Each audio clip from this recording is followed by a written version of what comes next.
нашата проповед на заглавие мисията на въжедържачът в нощта, или както аз още наричам, въжедържачът. Ние много малко сме размишлявали върху подобна личност. Повечето от нас искаме да бъдем управители, искаме да бъдем началници, искаме да имаме някаква позиция в живота. Обаче Словото Божие тази вечер спира нашият поглед върху едно друго незабелязано служение, едно друго незнайно служение. Служение, което ще разгледаме под мисълта въжедържачът. Когато един ден се разхождах, минавах през Лос-Анджелес, там има много големи постройки и на една грамадна постройка от 60 етажа, която е направена само от стъкло, видях един човек просто в един кош, в една клетка, и отгоре на покрива една малка фигура, като че някаква птица, обаче човек беше. И този човек спускаше въжето на тази кошница, в която беше този човек. И той от стъкло на стъкло отива, очиства това стъкло, обажда му се и отново той спуска въжето малко по-надолу до следващото стъкло, пак го почиства, спря колата и наблюдава тези двама човека повече от половин час. И като българин си казах, ако този човек изтърве въжето, направи малка грешка, какво ще стане с този човек долу на земята? И много важно нещо е, когато въжето, за което е вързан моят и твоя живот, е в ръцете на друга личност. И веднъж или два пъти в живота поне, нашия живот или въжето, за което е вързан животът ни, е в ръцете на друга личност, мили приятели. И точно поради тази причина ние ще се спрем тази вечер и ще размишляваме върху тази прекрасна проповед. За тази цел нека чуем една част от Словото Божие. От книгата Деяния на апостолите, 9 глава. Една от най-динамичните глави в книгата Деяния на апостолите. От стих 17 ние ще прекъснем тази глава до стих 25. В дома вие може да я прочетете цялата. Сега нека да прочетем тези няколко стиха, свързани с спасението, презванието, служението и спасението на апостол Павел. За него се казва: и тъй Анания отиде и влезе в къщата, където положи ръце на Павла и речи: брате Савле, Господ ме изпрати, същият Исус, който ти се яви на пътя, по който ти идиш, за да прогледаш и да си изпълни със Святия Дух. Алелуя! И на часа паднаха от очите му като люспи и той прогледна и стана да се кръсти. И като похапна доби сили и преседя няколко дни с учениците в Дамаск. И веднага почна да проповядва по синагогите, че Исус е Божият син. Избранника си е избранник. Не можеш да го задържиш. Още в момента, като се роди агънцето и запя благата вест на възкръснали Господ и Спасител. И всички, които го слушаха, се удивяваха и казваха: не е ли тоя, който в Иерусалим съсипва тия, които призовават това име, и дошъл тука, за да ги закара такива вързани при главните свещеници? А Савел се засилваше още повече и преодоляваше юдеите, които живееха в Дамаск, като доказваше, че това е помазаникът. И когато се минаха много дни, юдеите се наголодиха да го убият, но тяхният заговор стана известен на Савла, т.е. на Павел, и те даже въртиха портите деня и нощте, за да го убият. Но учениците му го взеха през нощта и го свалиха през стената, като го спуснаха с кош. Тази картина е просто никога не изчезваща в моята мисъл. И винаги съм правил тази изповед след прочитането на това слово. Ако имам някакъв художнически талант, първата картина, която желая да нарисувам, е картината, която Святия Дух ни рисува апостол Павел в Дамаск. Желая да нарисувам грамадните стени на Дамаск, които са го заобикаляли, и войнишки постови по стените, други войници, които да се разхождат по стените и да наблюдават врага да ни прескочи, нито друг да мине през оградата. Желая на тези грамадни стени да нарисувам тези грамадни порти, които са единствени за влизането в този древен град.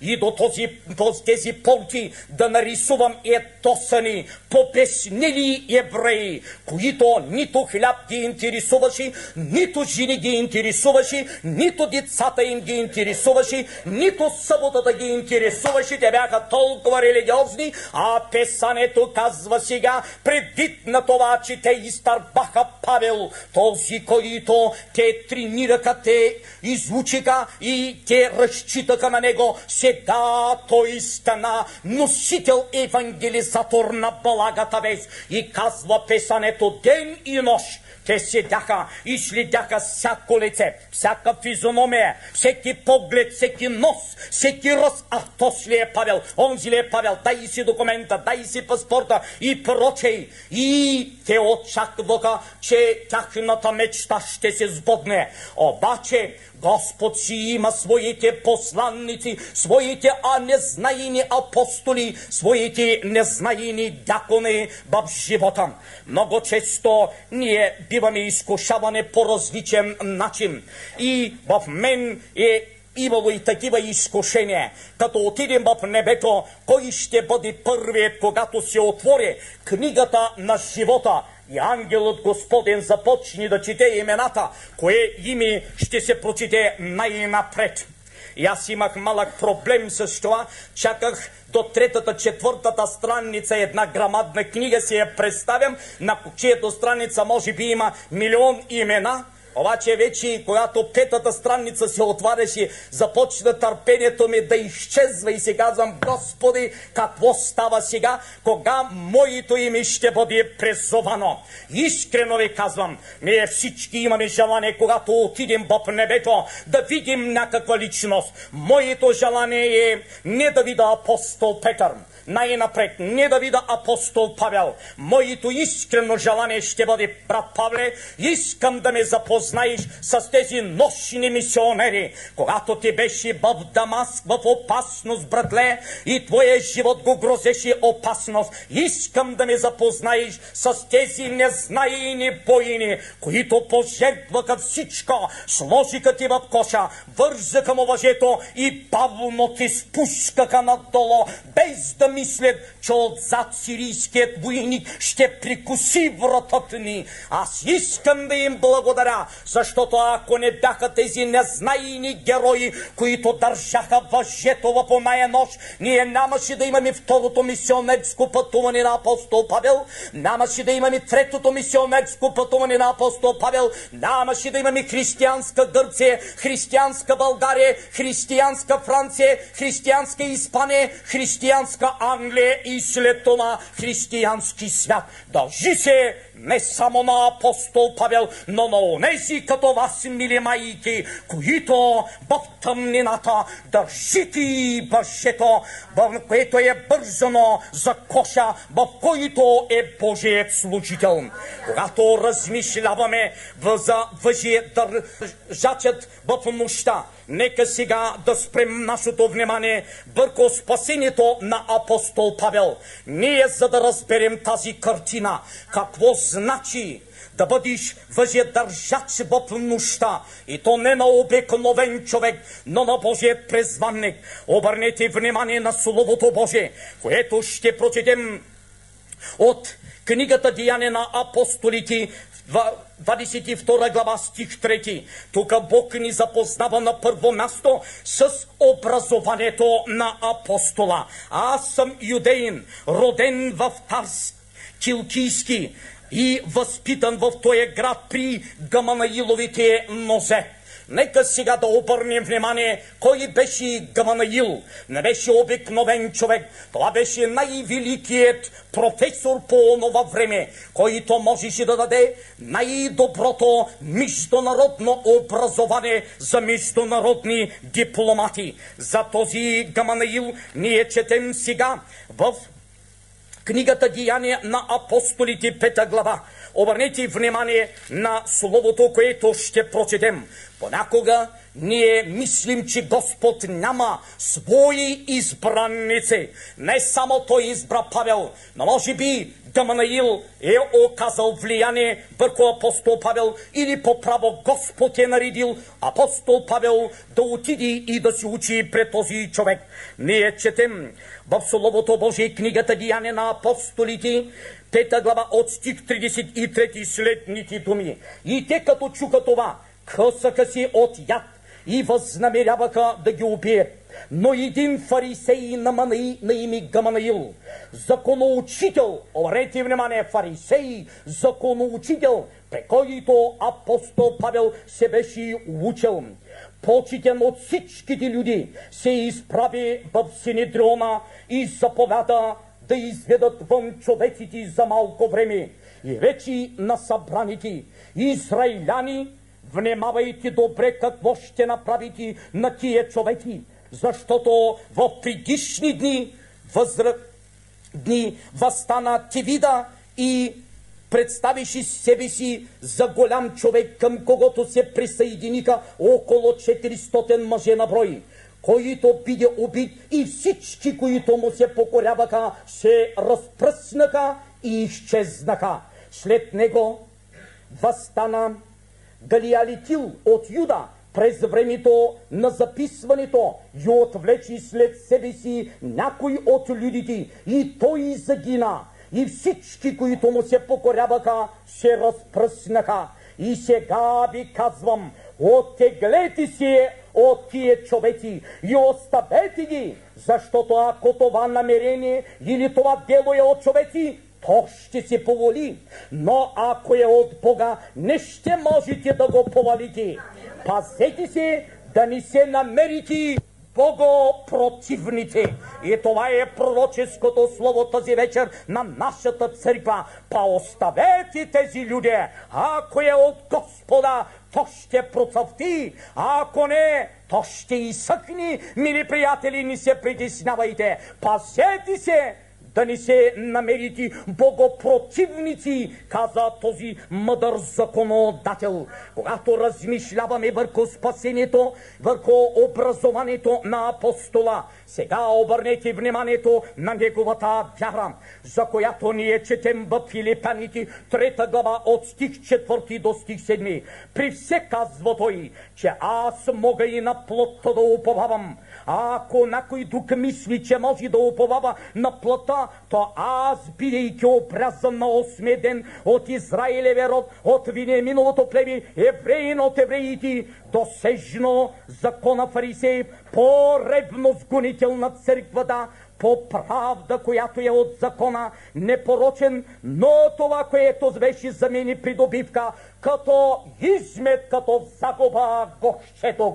Да, ние благодарим на Бога, че сега, чрез тези думи, Господ не позволява ние да видим кой беше този, който беше в коша. Той можеше да бъде в царският палат, той можеше да бъде посланник някъде и слугини да му служат. А сега виждаме този, който е имал най-доброто образование, най-доброто вероучение, най-изповяда, най-правилната вяра. и казва: всичко счетох за измет, само Христа да придобия, да влеза в този кош и да хвърля края на въжето в ръцете на моите приятели и кажа: вие сега дръжте и нека заедно да служим. Когато размишляваме върху спасението на апостола, сега обърнете внимание кой беше той. Словото Божие в книгата Деяния на апостолите, 7 глава, ни го представя като гонител на Христовата църква.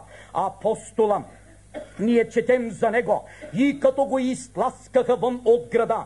Тук се говори за архидиакон Стефан, който беше убит с камъне. Апостол Павел, преди да бъде спасен, е участвал там, наблюдавал. Той е бил качественият контрол на смъртта. Искал да види, че смъртта е извършена. И казва: всички убийци са се намятали дрехите на ръцете на апостола, за да могат по-лесно, без да си изпотяват и уморяват, да хвъргат камъни. И свидетелите сложиха дрехите си при нозете на един момък на име Савел. В Деяния на апостолите, 8 глава, стих 1 ние четем: а Савел одобряваше убийството му и на същия ден се подигна голямо гонене против църквата в Иерусалим. И те всички, с изключение на апостолите, се разпръснаха по юдейските и самарийски окръзи. Да, апостол Павел е участвал в инквизицията, в гонението, в убийството на християните. Сега в 9 глава, от стих 1 до стих 6, Господ ни запознава с прекрасното спасение на този новозаветен апостол и новозаветен евангелизатор. Когато беше се приготвил с дружина конници да заминава за Дамаск, да хваща християните, ние четем в Словото Божие, че светлина от небето е пляснала и апостол Павел ослепява и чува глас от небето: Савле, Савле, защо ме гониш? Дай, Боже, този вечер ушите ни да се отворят, да можем да чуем този глас. Завчера дойде един брат и каза: не се притеснявай, брат Банков, не се притеснявай, аз се моля. И Господ по чуден начин каза много чудни думи. Кажи на Стефан да не се притеснява, той и няма врагове. Неговите врагове са мои врагове. Те не говорят против него. Думите, които говорят, са против мене. Кажи му, че той няма врагове. Неговите врагове са мои врагове. И точно това наблюдаваме тук. Христос му гони: аз съм този Исус, когото ти гониш. И когато гониш нея, когато гониш него, ти не гониш човеци, но ти гониш Господа. А неговите думи са: не ти е лесно да риташ срещу остен. Ти не риташ брата си, риташ Божият остен. Колко от вас познават какво значи остен? Дигнете се ръцете да идем. Халелуя! Като музейно творение трябва да си сложи в нашия музей, в класните стаи на децата ни, да си научат какво значи остен. Остен е дълга пръчка с такъв грамаден гвоздей отпред, да си бучкат непокорните волови, които не желаят да вървят в браздата или изкревят колата на друго место. И тогава Господ показа особена благодат върху него, като докосна душата му. И сега ние ще се спрем върху призването на апостола. От стих 17 до стих 18 от 9 глава ние четем думите, които Господ каза на Анания. И тъй Анания отиди и влези в къщата и като положи ръце на него речи: брате Савле, Господ ми изпращам. Същият Исус, който ти се яви на пътя, по който ти идиш, за да прогледаш и да си изпълниш със Святия Божий Дух. И ние благодарим на Бога за подобни труженици, които Господ е използвал по онова време да наставят Павел, да обучат Павел, да помогнат на Павел. И днеска те са помежду нас със същата мисия да помогнат на младият Павел да отвори очите си и да тръгне по пътя, по който Бог ни е призвал. Сега обърнете внимание на служението на апостола след неговото спасение. За това служение ние четем в стих 20 и веднага почна да проповядва по синагогите, че Исус е Божия син. В момента, в който се отвориха очите му, в момента, в който се изпълни със Святия Божий дух, ние четем Словото Божие, той не остана там, но тръгна от синагога на синагога да проповядва възкръсналия Господ и Спасител, че той е Божият единороден син. И нека Бог да ни помогне да бъдем като Него, да разнасяме упорито благата вест на нашия Господ и Спасител. Сега обърнете внимание не само върху спасението, върху кръщението, върху служението на апостола, но върху неговото призвание. Това призвание е описано в книгата Деяния на апостолите, 13 глава, от стих 1 до стих 3. Апостол Павел беше с други апостоли и ученици. И като служиха на Господа и постеха, Святия Дух им речи: отделете ми Варнаба и Савла за работата, на която съм ги призвал. И веднага те тръгнаха да разнасят благата вест. И сега ние благодарим на Бога, че тази вечер ние можем да размишляваме върху Словото Божие, а чрез него да размишляваме върху един от най-добрите богослови, най-добрите пастири, най-добрите евангелизатори, които Църквата Христова е имала, и дано Господ да благослови нашите млади по примера на апостола да разнасят благата вест. Сега ние ще продължим нашата проповед въжедържачите в нощта, или мисията на въжедържачите в нощта чрез мисълта. Гонението на апостол Павел. Много често ние мислим нашия живот да бъде винаги приятен, винаги розов да бъде, винаги послан с лаври и проче, и проче. И нека просто да бъдем приготвени не за винци и букети, когато слизат нашите хористи от оперната зала, но да бъдат приготвени от букет от будили, който да им се подаде, защото такъв беше даден на Исуса, такъв беше даден на апостола, такъв ще бъде даден на мене и такъв ще бъде даден на всички вас. Ние четем за гонението на апостол Павел в книгата Деяния на апостолите, 9 глава, от стих 23 до стих 24. И когато се минаха доста дни, юдеите се наговориха да го убият, но техният заговор стана известен на апостола. Тук сега Господ не запознава с те различни сили и не е напразно апостола казва: нашата борба не е срещу плът и кръв, но срещу началствата, срещу властите, срещу силата на поднебесната. Защото той обичаше тези евреи. За тях, мили души, той каза: по-добре желая аз да бъда анатема, хвърлен в ада за изкуплението на моя народ, отколкото те да влезат. Обаче никой не отвори сърцето си. Заговорът беше направен против апостола. Защо?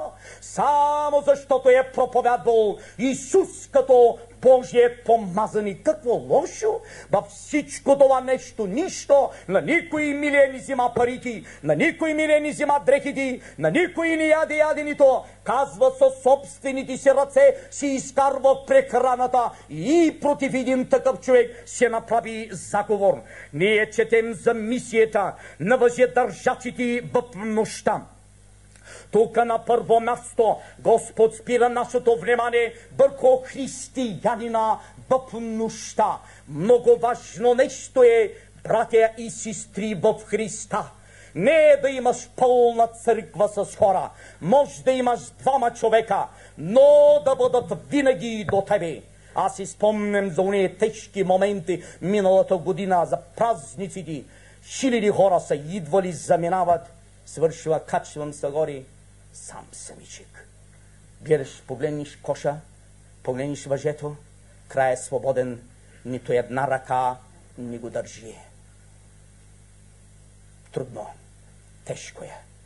И съм си казал, по-добре да бъда пастир на 10-15 овчици, но да ги гледам винаги да държат това въже с едната ръка, а с другата да работят, с другата да ядат, с другата да перат, с другата да съдят, с другата да копаят, а винаги да държат въжето, което е вързано за коша, в който Бог е поставил служителът си.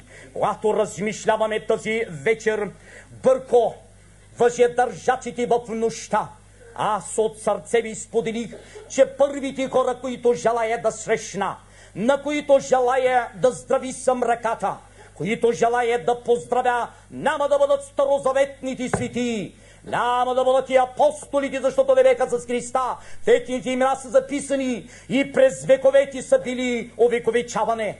Обаче ще здрави съм ръката, ще прегърна тези мили мъже, защото те направиха истинското жертвоприношение.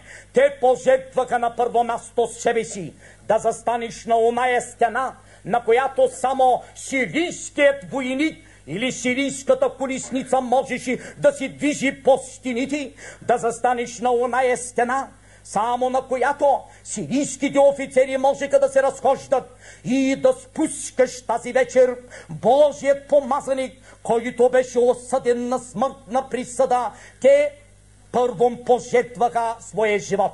На второ място те пожертваха коша. Някой може да каже, каква голяма работа е един кош и една кошница. Да, понякога казваме, нещичко трябва да дам, и то е дали ще го оценят, дали няма. Един кош, на който може би никой не обръщаше внимание. Имаше може би царевица в него, или имаше може би дрехи в него, или нещо друго. Но този човек отиде и сипа го.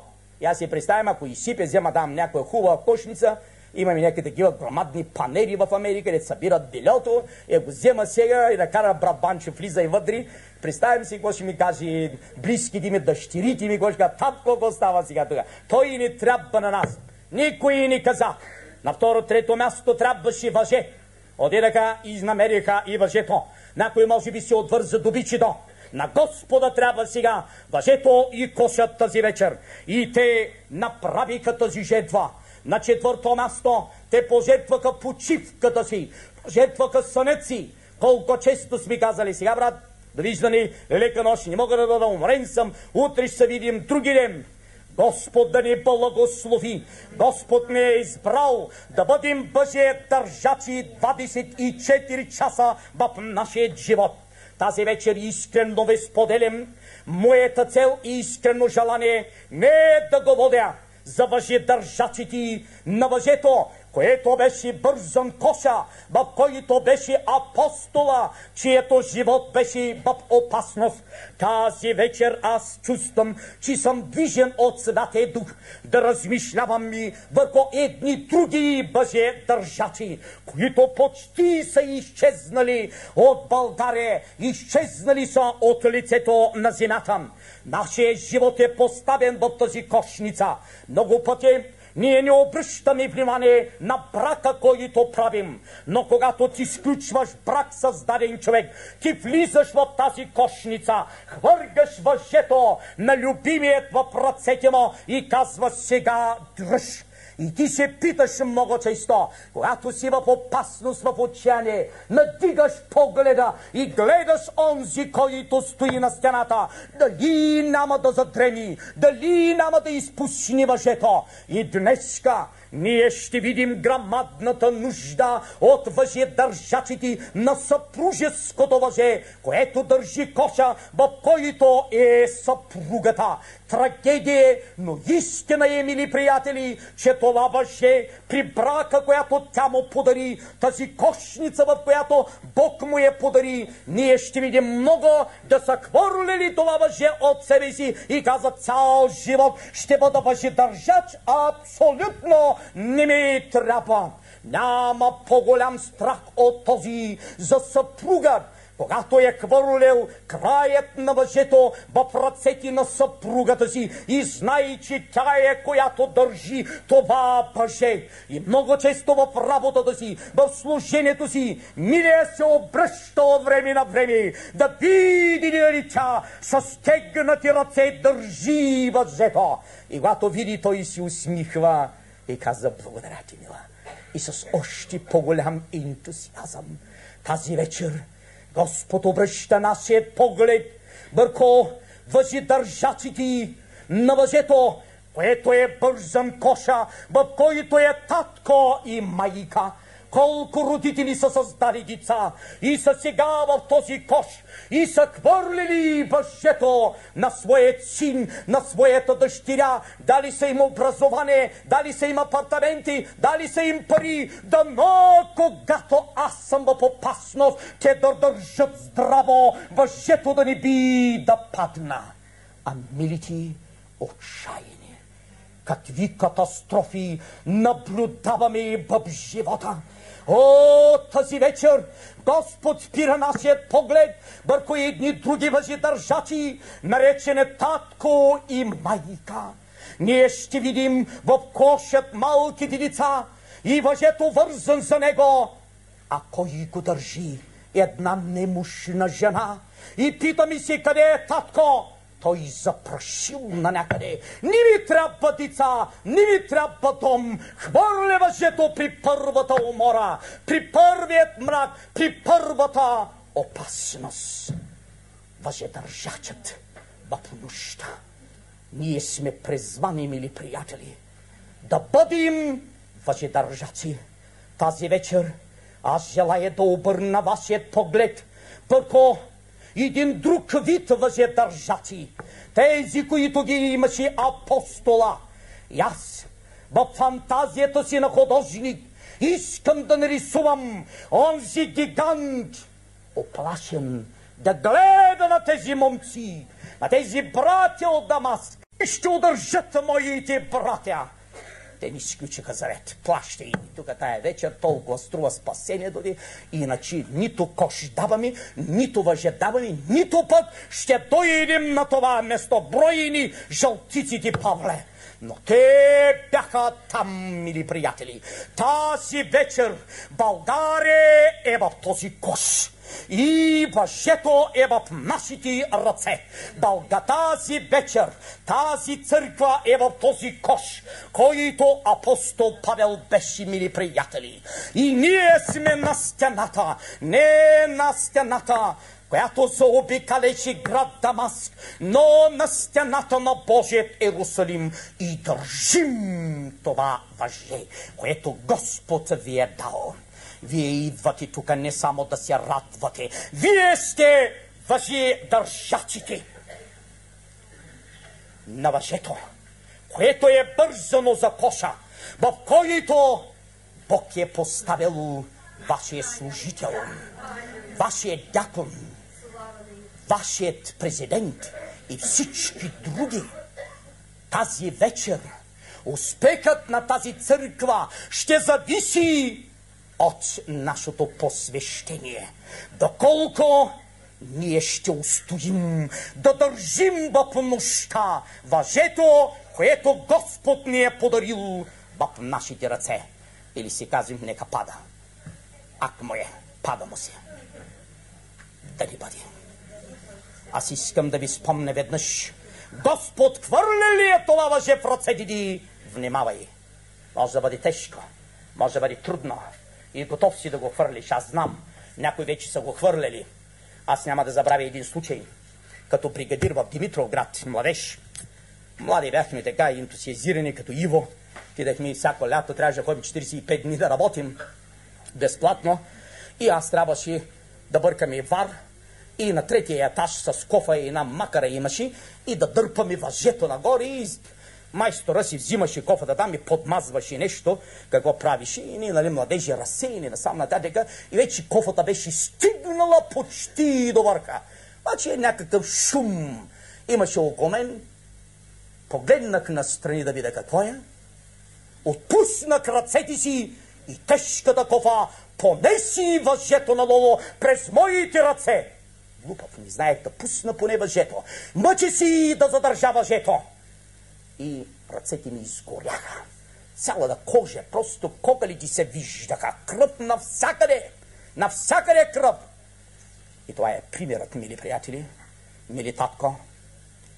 Въжето, което Господ ти е дал, да държиш коша, в който е съпругата, в който са децата. Знам, че понякога е тежко. Искаш да го отпуснеш, но той е бизнес е такъв, че не можеш да го пуснеш. Пуснеш ли го, ръцете ти се запалват. И не дай да мислиш, че се освободиш. Ще се окървиш целият, ако не си отвеч окървавен. Не пускай семейното въже, на което е вързан семейният кош, в който е милата съпруга, милите деца.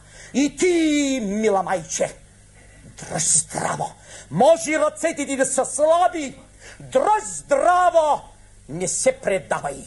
Може всичко напада, вътре да са малките деца. Господ ще те даде сили. Дръж здраво въжето. Пуснеш ли го, ще се запалят ръцете ти и те ще катастрофират долу. Стената е много висока. Стената на самоубийството. Мили в Христа Исуса, дали ми обичате, дали не? Дали ми харесвате или не? Господ ми е поставил в този кош.